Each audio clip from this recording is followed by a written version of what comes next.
Hey everybody, in this video I'm going to show you how to get your W-2 form from Walmart. So let's get started by opening our browser in your PC or mobile device. Once you open the browser, simply search for one Walmart. Once you search for it, you want to go ahead and simply tap on the first one that says walmart.com. Go ahead and tap onto it. Once it loads, give it a moment to fully load and click on the three-line icon.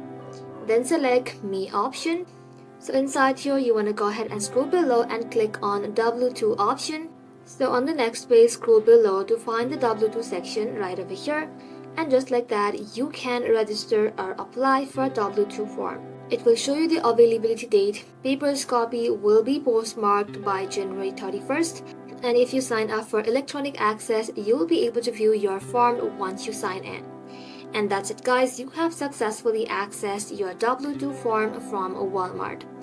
I hope this video helped you guys. If it did, please like and subscribe, and I'll see you in the next video.